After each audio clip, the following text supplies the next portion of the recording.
Brian Powell of I Run Far here with Jim Walmsley before the 2021 Western States 100. How are you, Jim? I'm doing good. How are you? I'm doing all right. Just saw you trucking down the road back to the start after a nice run this morning. You feeling well? Yeah, legs are feeling good.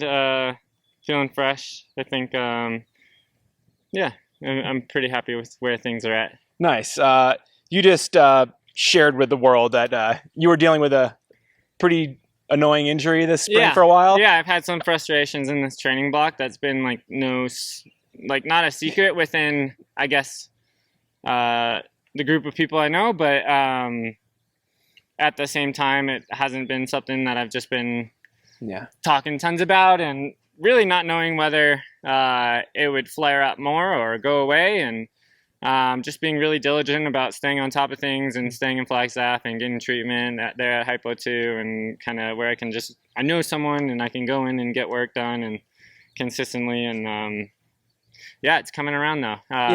Was that a knee IT band issue? What exactly was wrong? Yeah, knee IT band issue. So really, like, flat running was kind of the crux for me to be able to do. So there wasn't as much flat running or like fire roads or even starting downhill in the canyon. Starting downhill was problematic as well. Mm-hmm. But if I could start on an uphill, it kind of tightened up glutes, calves, and stuff, and almost like really helped out with my run. So most runs started up a steep hill and then kind of started my day from there. And I was able to work around it, which is pretty fortunate. Yeah. It also shows good resilience because, you know, as you talked about in your Facebook post, like, it's not like you had ramped up your mileage really quickly before that. It wasn't anything. You could have just thrown in the towel and said, I've got an injury. Yeah. But you found a way to work around it. I had some good weeks of training going where I was kind of saying I was in a floating phase where I was just kind of waiting to crank up the training. Mm-hmm. And then basically had to back right off for 3 unexpected weeks, but was able to get in on the bike and on like my Wahoo kicker bike, which is a smart bike thing that's been it's a gamified way of biking indoors and making it just really easy and convenient to get in the schedule. And then essentially just making a deadline date of like, well, we got to get back into it and we'll see how it reacts. And more or less it didn't get worse week after week or day after day. There were ups and downs with it day to day, but overall trend was it wasn't getting worse. And then was kind of noticing I could get in steeper up-down runs. Yep. So just double down on that. And then I assume that deadline was go ahead. I assume that deadline was for pulling out of Western States. Like, it wasn't or what was that? No, it was a deadline of like where I saw I could still get fit for Western States. If that kind of started falling through, then it would be more about another deadline if it wasn't happening. But being able to go up, down in the race and single track started feeling a little better. Mm-hmm.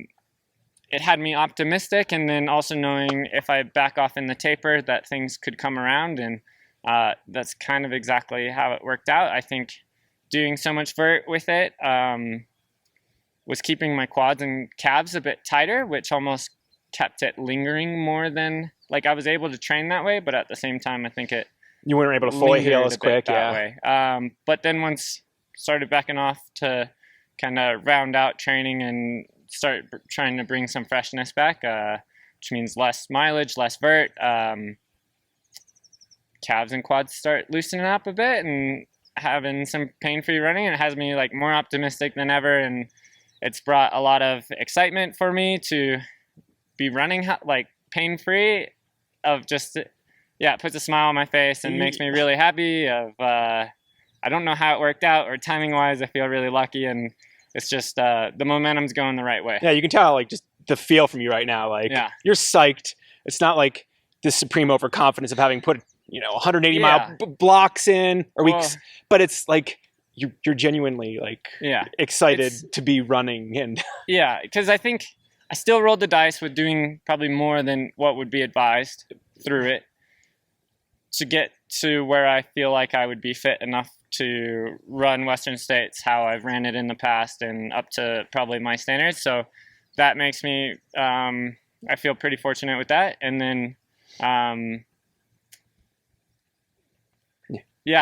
than that, I think it was shorter block, but having it, I tend to do pretty good with having some sort of issue that makes me not ramp up as much. Usually when things go too perfect is kind of when I get a little worried, because then it's, did I just do too much, and then do I come in too tired? And all of a sudden coming in too tired has been usually my biggest problem when races start unraveling. Is I can point back to getting overconfident, trying to do more, and not backing off enough, and realizing that a lot of the race has to do with the freshness that you're bringing in. And if you don't have that to fall back on when things get hard, it's going to crumble. Yeah, I was wondering if there's a little bit of, as long as you're able to get in a decent amount of training, which you were, that not having those staggering training blocks one after another, like, it could be a blessing in disguise, like a little bit.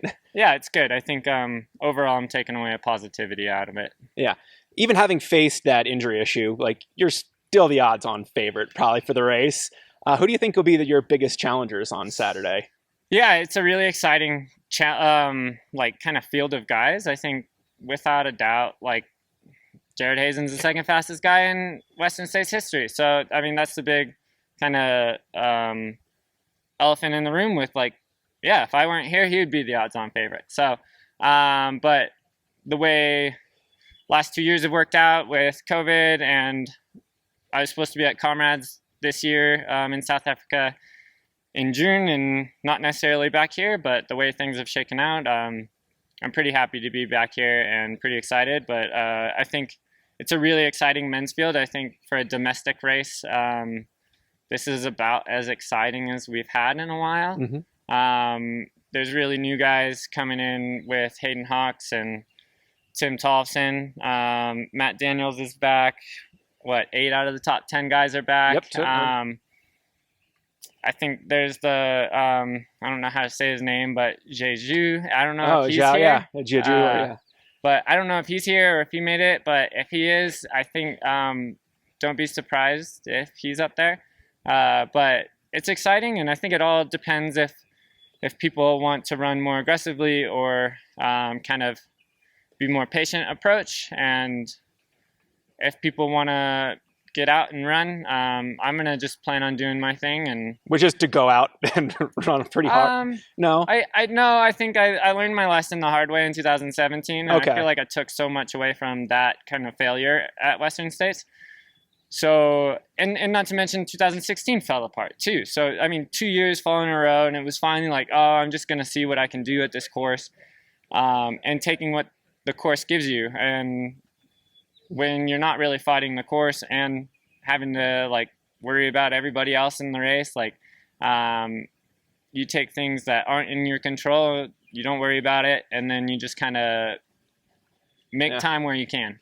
And that's worked out pretty well in 2018 and 19 with course records both years. Yeah, I feel like I'm doing something that I've done before, and I'm just trying to repeat a good day. And if I can repeat things that I've done multiple times at this point, I'm going to walk away really happy, no matter where that lands. I think Western States feels like a family kind of race for me. So it's exciting to be here, and I already feel a part of the family. So there's a lot less pressure for me. Does that feel good? Because like in the first couple of years, you put pressure on yourself. There's tons of pressure on myself and thinking that I need to do this or that. I think this year, having a little different approach, not having like my just big indicator things, and not trying to time trial or prove anything to myself. I'm just going out there trying to have a good day and have some fun, and just get the most out of myself for what the day brings, and kind of temperatures, course conditions, everything. But you can already sense, like, the energy's back, the people are here. Does it feel good to come back after the whole COVID break? I know you ran the carbon project in January. Yeah, I got to run the Hoka 100K in January. I got to try a little stage race in Azores at the end of 2020. I feel like I've been able to kind of keep my racing a bit sharp, because both of those I feel like are I had to show up to be competitive in them. And racing doesn't feel too rusty. So again, that takes more pressure off. Like I don't feel like I've done too much from that, but it really feels like this is kind of finally a little celebration of getting past some restrictions. And yeah, I think everybody feels a bit of relief with this and excitement and let's go do it. I feel a lot more just like, about this, like feel about this year as opposed to, so, some air has been let out and, things are building. Yeah. Speaking of racing over this past year, you ran pretty darn well, 6:09 100K. Like, how did that feel? It hurt a lot. I think I got the most out of myself that day. So I feel really positive about it. Walked away with an American record, which is pretty awesome. An official one with an official distance, so that doesn't happen much. Yeah. So I'm pretty excited. That run felt really rewarding. Yeah. Do you think that, in the other direction, do you think that doing the training for that or anything could have led to your IT band issue? Because you said running the flat roads was an issue. No. The training was completely different. I didn't rush back in to try to.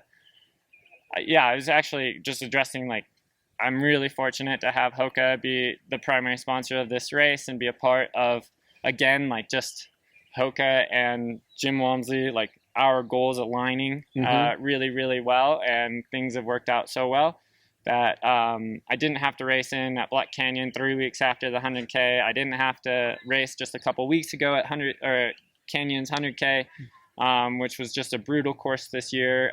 Or every year really, but so I've been able to back off. I've been able to take the time, and even now it's worked out even better because had something popped up with another race in my legs, I probably wouldn't be here ready to go for Saturday. So it's really worked out, and I'm pretty fortunate for that.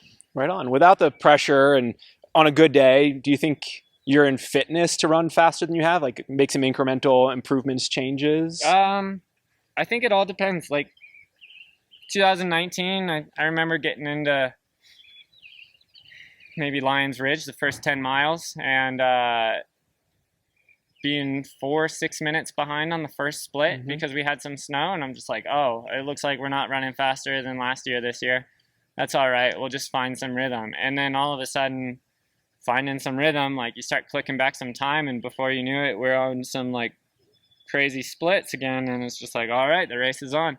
And again, that was just not forcing the race and letting opportunities come to me of feeling good and pushing when you feel good and backing off when you need to. So don't fight the course. I'm not going out with a time goal in mind. My legs feel fresh. I feel ready. I feel strong. So I wouldn't rule anything out, but Saturday looks pretty comparable weather-wise to 2018. So a fast time, I think, is what it's going to take with the men's field this year. So I feel ready to get a good performance out of my legs, and we'll see where that ends up. Nice. Well, good luck, Jim, and see you out there. Yeah, enjoy. Thanks so much.